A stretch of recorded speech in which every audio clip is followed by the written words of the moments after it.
She loved a ghost. She came to forget, but the house remembered her face, and it wanted her back. Elena Monroe didn't believe in fate. Not when she left Boston. Not when her car skidded off the coastal road on a fog-choked night.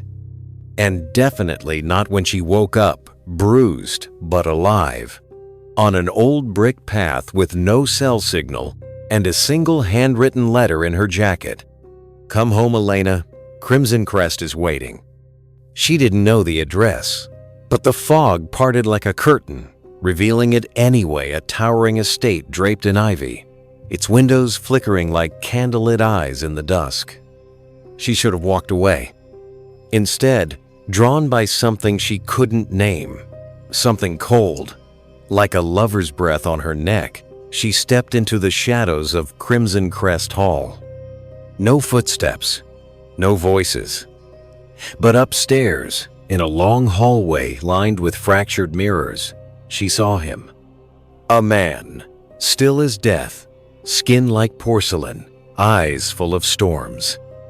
And in the mirror, he had no shadow. But when she spun around, the hallway was empty, and a whisper coiled around her ear. "You came back too soon, Elena." The house felt alive. Every step Elena took sent shivers up her spine. The wood beneath her boots creaked not with age, but with memory. Like the floors recognized her weight, like they'd missed her. She walked the length of the hallway where she saw the figure. The mirrors on either side were warped, cracked, dust-laced. They distorted her reflection just enough to make her question whether her eyes were truly her own. She touched one of them. The glass was warm.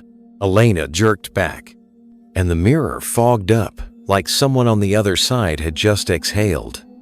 Then she saw it, a handprint, pale, pressed on the inside of the glass, fingers long, spread wide, and slowly sliding downward. Jesus! She stumbled back, breath ragged, when suddenly, Elena, a voice, male, velvet smooth and heartbreakingly sad. She spun around. Nothing. She ran down the hallway, toward the stairs. But the moment her foot hit the first step, she heard the front door slam shut hard enough to shake dust from the chandelier above. Her phone still had no signal. The world beyond the windows was swallowed by fog. The mansion had sealed itself. She was trapped. Downstairs, she found what looked like an old library, towering shelves, candle sconces, moth-eaten furniture, a velvet chaise, a fireplace still warm with dying embers. And beside it, a silver-framed photo, the kind you find in funeral homes. The man in the picture? It was him. The one from the mirror. Name, engraved in cursive beneath the glass. Adrian Blackwood. Born 1893. Died 1923. The heart remembers what the mind forgets. Elena dropped the frame, and from behind her, a voice whispered once more, closer this time. "You promised you'd wait for me." Elena's heart pounded. She backed away from the voice, from Adrian's voice, though the air around her felt suddenly warmer, like a body pressed close behind her. Her skin prickled. The fireplace hissed as if disturbed by a breath not her own. She turned. No one.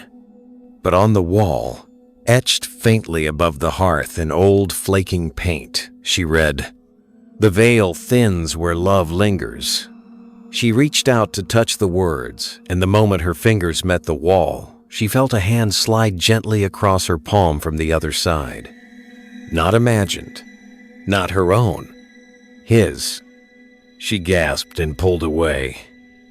The heat stayed on her skin like a kiss. It wasn't cold like she expected. It was soft.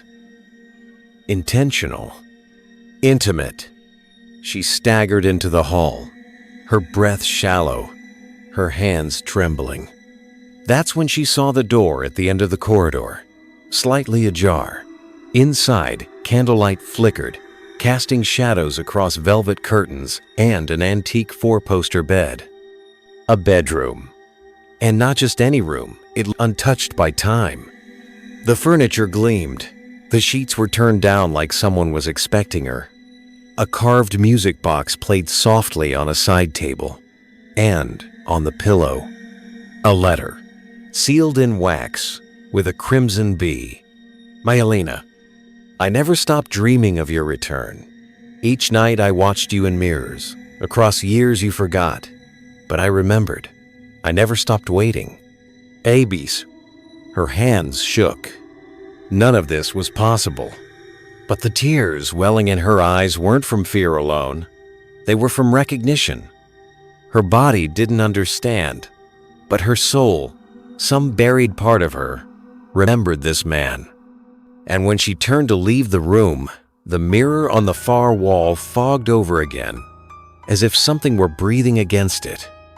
A single phrase etched slowly across the glass. Do you still want me? And without meaning to, Elena whispered back, yes. Elena couldn't sleep. The mansion's walls creaked with whispers, too soft to understand, but too close to ignore. The music box in the corner kept playing, even though she'd closed it hours ago. And the mirror in the bedroom no longer reflected her. It reflected him. Adrian stood just behind the glass, one hand pressed flat, his eyes locked onto hers like he could see into her very thoughts. His lips moved, but she couldn't hear the words, just the ghost of them in her chest. Let me through. She stepped forward. Her breath fogged the mirror. Her fingers reached for his. And the instant their hands aligned on opposite sides of the glass, she felt it. Heat, static, longing. A memory not hers bled into her mind. A kiss in a candlelit hallway. A man's voice whispering her name in a different time.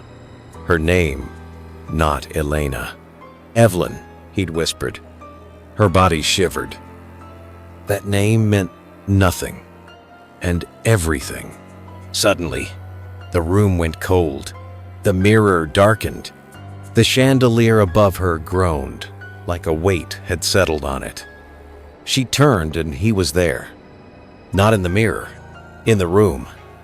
Adrian Blackwood, same solemn eyes, same ageless beauty, his shirt open at the collar, revealing skin smooth and unmarred by death. He wasn't fully solid, not yet, but she could feel him in the way the candlelight dimmed, in the throb behind her ribs. Why me? She asked, barely a whisper. He stepped closer, voice like wind through velvet. Because you are the only soul that ever loved me without fear. I don't remember, but your body does. His fingers brushed her cheek. Warm, real, yearning. Her knees weakened, her breath hitched. And when he leaned in, her lips parted not in terror but in something far more dangerous. She wanted him, even now, even like this, even as the mansion's heartbeat thundered in the walls. That night, Elena dreamed of a wedding gown stained with blood, a veil that suffocated her, a man's hands around her waist, and a knife hidden in his kiss.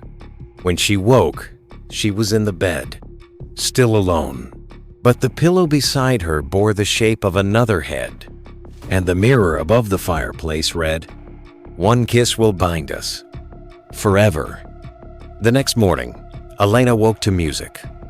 Not from the music box, this was louder, deeper. A piano echoing through the walls, melancholic, slow, filled with longing. The melody pulled at something inside her chest, a grief she didn't remember earning. She followed it barefoot down the curved staircase of crimson crest. Dust clung to the air like mist. She moved like a dreamer, caught between worlds. The sound led her to a locked door beneath the west wing. Unlike the rest of the house, this door was new, polished, out of place. She touched the brass handle. It was ice cold. And when she pressed her ear to the wood, the music stopped. A soft sobbing took its place. Elena's breath caught. A woman's cry. Fragile. Heartbroken. Close. The sobbing grew louder, not behind the door, but beneath her feet. She looked down. The floorboards beneath her bare toes were bleeding. Thin red lines seeping between the cracks like the house itself was wounded. She backed away, horrified until her heel brushed something soft. A veil, white, silk, dusty, with a smear of rust red across its hem. She lifted it, and sewn into the fabric in a delicate, faded thread. For my love, Adrian, eternally yours, Evelyn. The mirror beside her flared with light. Adrian stood within it again. Closer, clearer, more human than ever. His voice came through this time not as a whisper, but a plea. She buried herself for me. And now the house wants you to finish the vow. What vow? Elena whispered. To take her place. Before she could ask what he meant, the piano began playing again, this time on its own. She ran back into the hall. A wedding gown stood upright at the end of it, on nobody, just floating there, sleeves hanging like arms. The veil she'd found was now attached, draping down its back like a funeral shroud. A voice, her own voice, but not her, echoed from everywhere at once. I do. Elena turned to flee, heart pounding, only to find Adrian waiting at the top of the stairs, fully formed, and smiling like a man who just got everything he ever wanted. Elena backed away from Adrian. You're real, she whispered, her voice cracking. You're really here. His eyes, those storm gray eyes, drank her in like she was a miracle. I never left, he said softly. You just forgot. He stepped closer. No footsteps, no shadow, but heat radiated from him like a hearth in winter. She should have run, screamed, fought, but the moment he touched her hand, she remembered. A ballroom lit by candlelight, a stolen kiss in the dark, a blood-stained vow made under moonlight, and herself not as Elena, but as Evelyn dressed in white, lips trembling as Adrian slid a gold ring onto her finger with trembling hands. In this life or the next, he had sworn, I will find you. The vision shattered. Elena gasped and fell to her knees. She didn't know what was real anymore. Why now? She asked him. Adrian crouched in front of her, his voice gentler than the grave. Because your soul is closest to mine when you suffer. And you were suffering, weren't you, Elena? Tears spilled from her eyes. He knew. Somehow, he knew. No one saw me. Not really. Not until this place. I saw you before you came, he said, placing a hand over her chest. I called you here. His fingers burned where they touched, not with pain, but with desire. Later, she wandered the West Wing, dazed, unable to sleep. That's when she discovered the gallery. A long hallway of portraits. Dozens of women in old oil paint, all dressed in bridal white. Same pose, same eyes. Her eyes. Evelyn, Josephine, Clara, Mira, Lillian. Now, Elena. A wall of forgotten wives, of women who had loved him before, or thought they did. At the end of the hall, a fresh canvas waited on an easel. Blank, waiting for the next bride to be immortalized. The brush beside it was still wet. She screamed and turned away only to find Adrian behind her once again. They were never you, he said, voice low. None of them felt like you. Then what happened to them? He hesitated. The house grew hungry. Elena stepped back. You fed them to it. His expression didn't change. His eyes only darkened. "No," he said. "We did." Elena didn't sleep that night. Even with the door bolted, the fire dead, and every candle snuffed, Crimson Crest breathed around her. The walls exhaled her name. The bed creaked, like someone invisible climbed in beside her. And in her dreams, she wore white. Always white. By morning, the house had changed. The East Hall was gone, replaced by a cathedral of dead roses. Black petals rained down from a ceiling that stretched to infinity. Candles floated in midair, flickering without flame. And at the altar, a mirror stood where a cross should be. In the mirror, Elena saw herself in a wedding gown. Not Evelyn. Herself. Behind her reflection, Adrian stood like a phantom groom, mouth at her ear, whispering, "It's time." Elena ran. But every corridor twisted. Every door led back to the chapel. She screamed into the silence until a door she hadn't seen before opened on its own. A bridal chamber. Blood-red wallpaper. White lilies rotting in a vase. A mannequin dressed in her exact size, in her exact face, the gown already fitted. And on the bed, a ring box. Inside, a band made of woven black hair and bone. Human bone. Adrian stepped from the shadows. His expression was no longer soft. It was starved. "You promised me eternity, and eternity demands a sacrifice." "I didn't promise anything," she cried. "You did," he said calmly. "Before you were Elena, when you were Evelyn, when we sealed the vow in blood." He raised his hand, and her reflection appeared in the chamber's mirror. This time, the mirror showed her slitting her palm and pressing it against his heart. "You gave yourself to me," he whispered, body, soul, and memory. Suddenly, the mirror cracked. Adrian winced, like something pierced his chest. From the hallway beyond came a loud, dragging sound, like something heavy being pulled. Elena peeked out and froze. A wedding dress was crawling down the hallway, dragging itself by the lace like it had fingers, leaving a trail of rot and mildew. It reached the chamber door and slithered inside, rising to its full shape. No one wore it. Yet it stood before her, waiting. Adrian smiled behind her. "Put it on. The house is hungry, and you're the only bride it wants." Elena didn't put on the dress, but it still fit her. The moment her fingers grazed the lace, the gown slid up her body like silk possessed, threading itself around her waist, tightening across her chest like a lover's embrace. She screamed and tore at it, but the dress clung tighter, pulling her toward the mirror at the far end of the bridal chamber. In the reflection, she didn't see herself.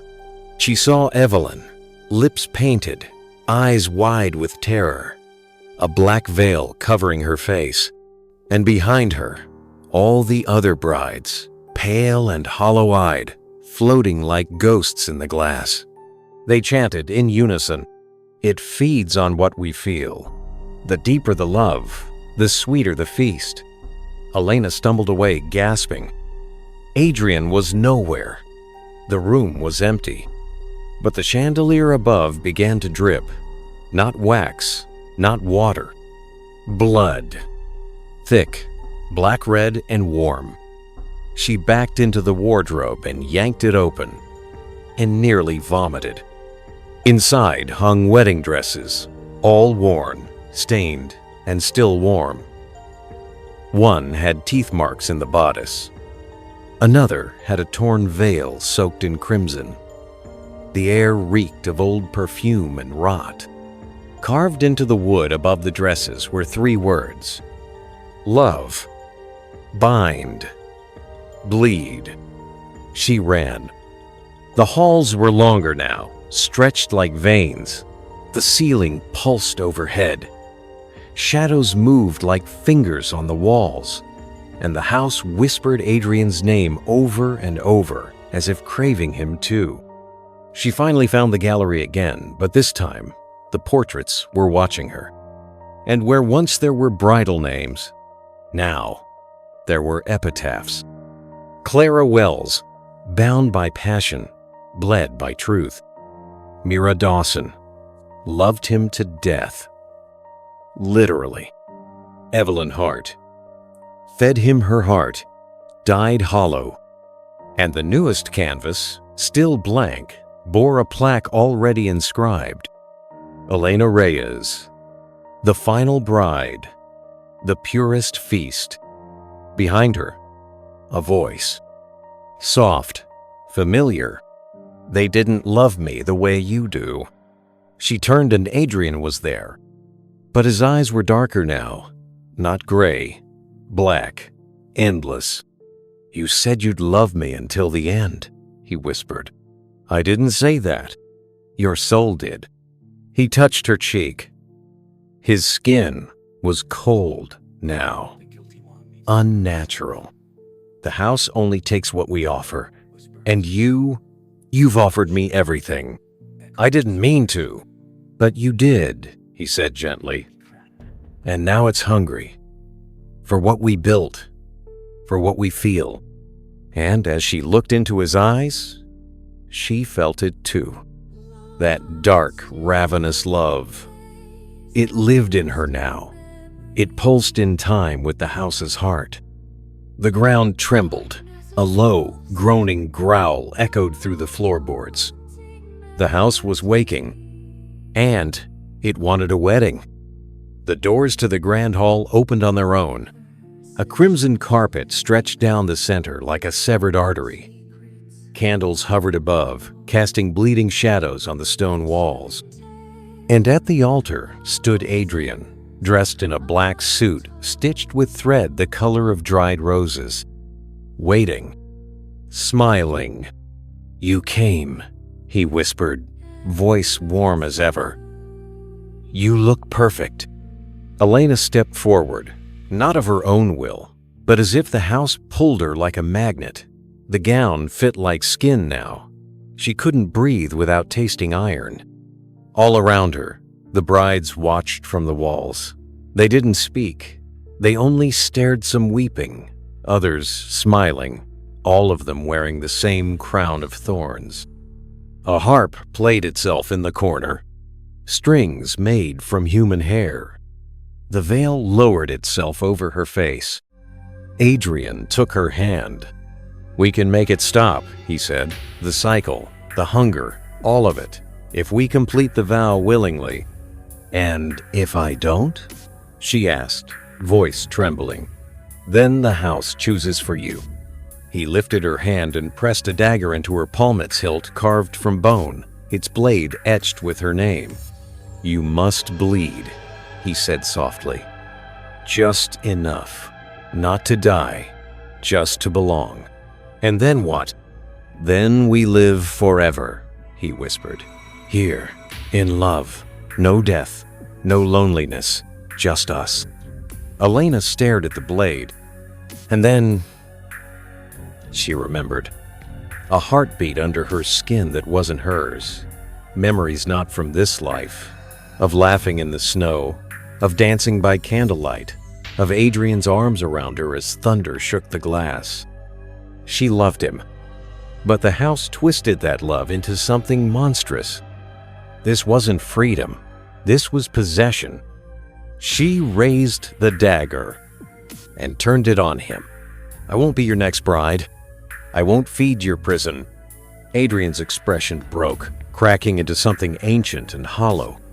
The hall screamed. The brides wailed, and the house howled in rage. She ran. The candles burst. The walls split. Black blood rained from the ceiling. Crimson Crest shook like it was alive and furious. Rooms collapsing into void. The gallery portraits melted into rot. The veiled dress chased her like a living thing. Teeth where lace should be. And still, Adrian followed. Not walking, floating. Eyes hollow. Mouth filled with shadows.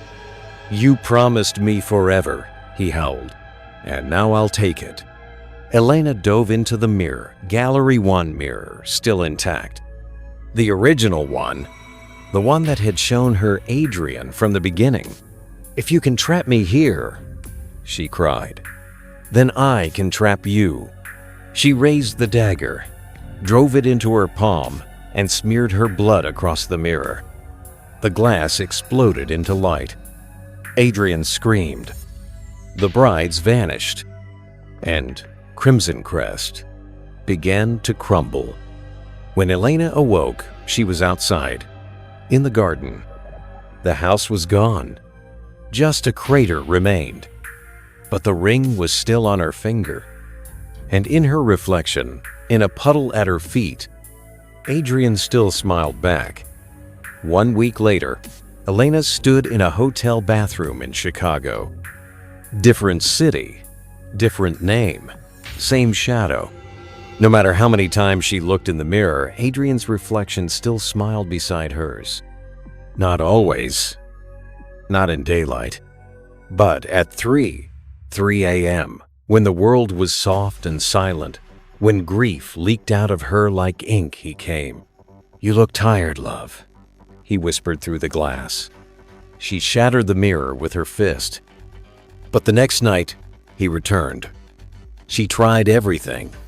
Burned the dress, threw the ring into Lake Michigan, changed her hair, her name, her job, slept in bright rooms, slept with people, slept with lights on. Still, the dreams came. Black veils. Dead roses. A wedding march played backward. Adrian stood beside her in every one, hand outstretched, lips at her neck. "I told you we're eternal," he said. "You killed the house, but you didn't kill us." And worse, she began to feel it. The pulse. In her hands, in her throat. A second heartbeat beneath her own. A rhythm not hers. A desire not hers. A hunger. She'd see strangers on the street and imagine their faces stitched into lace. She'd pass florists and smell rot beneath the roses. She no longer knew what part of her thoughts were hers. Because Adrian wasn't just following her. He was living in her. One night, she tried to drown him. She filled the bathtub with salt water, wrapped the ring in iron, and submerged her hand. The water began to boil. The mirror fogged over, and Adrian's face emerged in the mist. "I'm not just in your dreams," he whispered. "I'm in your blood. You're dead," she hissed. "No," he said. "You're married." And she realized something in that moment. Crimson Crest didn't burn. It relocated. Inside her. The final shot of the chapter. Elena stands barefoot, soaked in bath water and blood, staring into the fogged glass. Adrian presses his hand to the mirror. She presses hers back. Not because she wants to, because she needs to. And the last line? Maybe love doesn't die. Maybe it just decays. His name was Lucas Ford. He was a photographer, all messy curls and paint-stained fingers. The kind of man who made silence feel warm instead of threatening. She met him at a gallery in Chicago. He asked to take her picture. She almost said no. But for the first time since Crimson Crest, she didn't feel hunted. She felt seen. 3 dates in, she let him kiss her. His lips were gentle, unsure. He asked permission with every inch. It wasn't like Adrian.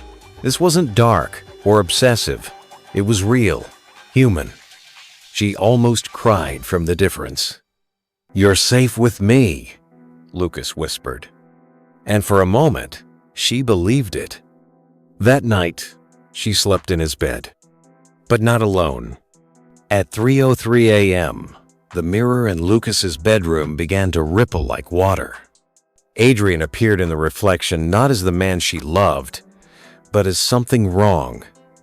His eyes were too black, his mouth too wide. His suit was soaked in blood, and his voice was colder than the room. "You don't get to move on," he said. Elena jolted awake. Lucas was still asleep, curled beside her. The mirror cracked, and on the window, in blood-red condensation, were 5 words. His heart, his mind too. The next day, Lucas showed her the photos he'd taken of her. Every single one of them was ruined. Her face blurred, her body twisted, and always, somewhere in the background, a tall, suited man with no eyes. "I don't remember anyone else being in the room," Lucas said, confused. Elena excused herself, ran to the bathroom, vomited. Adrian was in the foggy mirror again. "Let me in," he whispered. "Number. Then I'll take what's mine." That night, she stayed with Lucas again. This time, when she woke, he wasn't breathing. Cold, lips blue, blood leaking from his ears. But then he gasped alive, barely. Paramedics said it was a sudden seizure. No history, no warning. Elena knew better. Adrian had tried to possess him, or worse, punish him. She left Lucas a note the next day. "You're the first light I've seen in a long time. That's why I have to go before I burn you with my shadow." She didn't leave her number or her name. But when she looked in a passing mirror, Adrian was smiling. The last line of chapter 11. She had tried to love again, and the house punished her for it. Elena returned to New Orleans under a name that wasn't hers.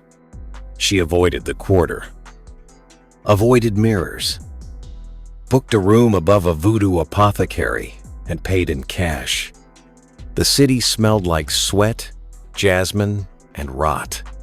She was home, but this time not to be haunted. This time to fight back.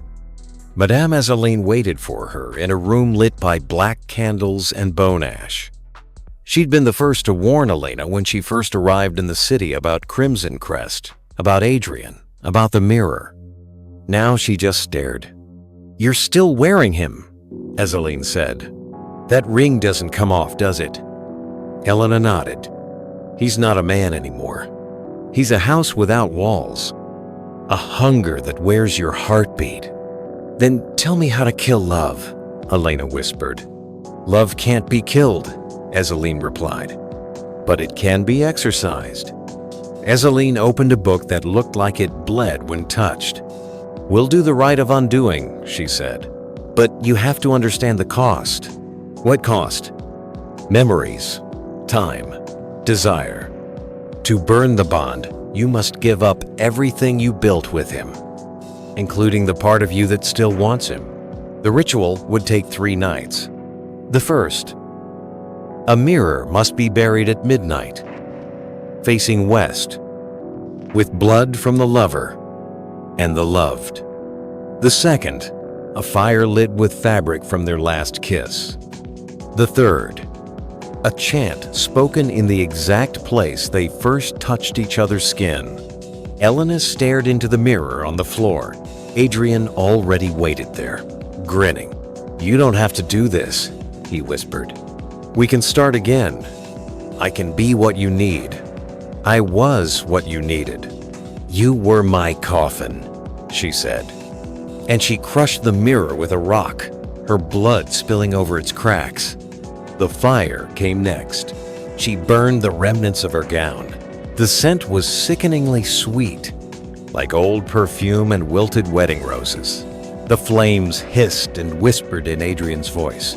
"You're not strong enough to forget me." She stayed silent, but her tears hit the flames, and they turned black. The final step. She returned to the ruined place where Crimson Crest once stood, a forgotten swamp lot, now fenced off with caution tape and folklore. She crawled beneath the earth until she found what remained. A single door frame, still standing, still waiting. There, with Azaline behind her, she recited the words. Let this bond be unmade. Let the thread between us unravel. Let what once breathed as one bleed apart. The earth groaned. The sky cracked, and Adrian screamed from inside her skull. She coughed up blood, and with it, the ring. It ends with her walking away from the ruins, barefoot, bleeding, but lighter. But in the last frame, a shard of the mirror glows red, and in its reflection, Adrian opens his eyes again. For the first time in months, Elena slept through the night. No whispers, no shadows, no Adrian. When she woke in her tiny Chicago apartment, she felt air in her lungs, lightness in her bones. The ring was gone. The mirror was silent. She cried not from grief this time, but from sheer, staggering relief. "It's over," she whispered. "It's finally over." But across town, in an abandoned church, something was being born. A shape. Not quite man. Not quite shadow. The pieces of Adrian's soul scattered in mirrors, soaked in blood, buried in the swamp, were pulling back together. But not into Adrian. Into something new. Something starving. Elena noticed it first in her reflection. A delay. Just a second, but enough. She turned her head, and her reflection turned after. Then came the voices. Not Adrian's. Hers. From the walls, the drains, the cracks in the tile. "You let him in," they said. "Now he knows how to become you." She tried to call Ezeline. No answer. She went to the shop, burned down. Nothing left but black ash and a melted mirror in the front window. Spray painted on the ruins. Love never leaves. Then, the dream started again. Not memories this time. Visions. She stood at the altar again. But it wasn't Adrian waiting. It was her. In a wedding dress soaked in blood, face stitched in a permanent smile, arms outstretched. "I do," her double said. Elena screamed herself awake. There were handprints on the inside of her bathroom mirror.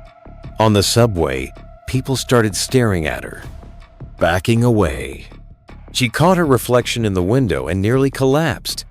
Her eyes were Adrian's, and for 1 second, just one. But it was enough. Adrian wasn't haunting her anymore. He was becoming her. In a hidden folder on her laptop, she found hundreds of photographs. Of herself sleeping. Of herself crying. Of herself smiling in ways she never had. The timestamps were all from the last 3 days. She lived alone. Elena hears footsteps in the hallway at 3:03 a.m. She grabs a knife, holds her breath. But when she swings open the door, no one is there. Just a mirror someone placed against the wall. In it, her reflection is smiling. She isn't. He's not trying to kill you anymore. He's trying to replace you. Elena stops seeing her own reflection. Every mirror, every screen, every polished window shows her, but not her. The double. It moves before she does now. It smiles when she weeps. It whispers things she's afraid to say aloud. "You don't belong in your own life anymore. Let me take care of it. I know what you really want." The people closest to her stop recognizing the difference. She runs into an old friend at a grocery store. "I saw you just yesterday," he says. "You hugged me." Elena hasn't left her apartment in 3 days. The double begins texting people, posting from her accounts, setting meetings. One morning she wakes up and her apartment is clean. Her bed made, her laptop logged in. She didn't do any of it, but someone did. And her mirror self is looking more and more alive. Desperate, she breaks every mirror in her apartment. But when she turns on her phone, the screen reflects her face. And it winks. She calls the one person she never thought she would. "Lucas." He answers. "Elena, I thought you moved away." I haven't seen you in weeks. Lucas, listen to me. That wasn't me. But you were at my gallery opening. You kissed me. You said you forgave me. That wasn't. You told me you wanted to start again. Click.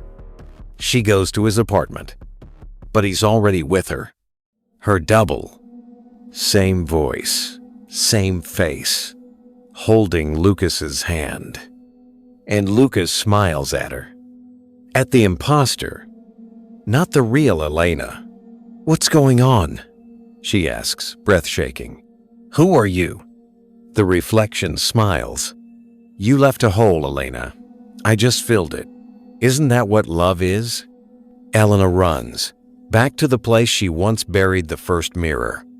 There's only one chance left. She digs until her fingers bleed. Finds the final shard, and in it herself. But this time, it's her.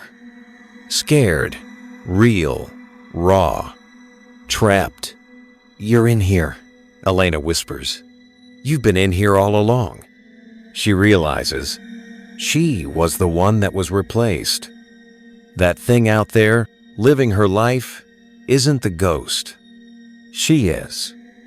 This ends with Elena holding the mirror shard to her chest, whispering the words Ezeline once taught her. Blood in, blood out. I call the soul that was mine. Return, return, return. The mirror starts to glow. The air thickens. And in the distance, a scream. The double has felt it. The real Elena is coming back. For everything. Oh yes, this is it. Elena steps into the house where she now lives. Where the imposter has made coffee this morning. Where she kissed Lucas last night. Where her skin still lives, but not her soul. She carries the mirror shard in one hand, and in the other, a box of matches. The lights flicker as she enters. There are pictures on the walls, her face, but twisted, hollow, smiling too wide. In the kitchen, she sees herself, the other Elena, humming a love song and frying eggs. She turns, and the two women stare at each other for the first time in the same space. You came back, the reflection says. I thought you'd let me have this. You didn't want it anymore.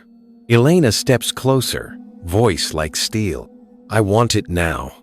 They fight. But it's not just fists. It's memories. They rip into each other with pain from the past. Lucas's betrayal, Adrian's lies, the ache of becoming invisible in your own life. The walls tremble. Mirrors shatter on their own. The reflection slams Elena to the floor and kneels over her. You were always weak, she snarls. You gave your heart to a ghost. You fell in love with your own death. No, Elena whispers, shoving the mirror shard between them. I gave my heart to a monster. Now I'm taking it back. The mirror flashes. A scream that's not human rips through the room. The reflection burns from the inside mouth, open in a silent cry, her face melting into a smear of static and shadows. She's pulled, piece by piece, into the mirror shard, until only Elena remains. Bleeding, shaking, alone. The house is silent now. Lucas arrives a few minutes later running, calling her name. He finds her collapsed on the floor. When she looks up, he sees her, the real her. Elena, he asks, is it really you? She nods, but says nothing, because some part of her stayed behind in that mirror, in that scream, in that fire of love gone wrong. Elena walks into a lake at dawn, mirror shard in hand. She doesn't throw it away. She presses it to her chest and whispers, love is a mirror. Break it, and the pieces still show your face. She sinks below the water. The mirror floats for a moment, catching sunlight. Then sinks after her. The mirror we bleed ends not with triumph, but transformation. Elena won, but winning cost her more than Adrian ever did. Because love like that, it doesn't leave. It just waits for someone new to reflect.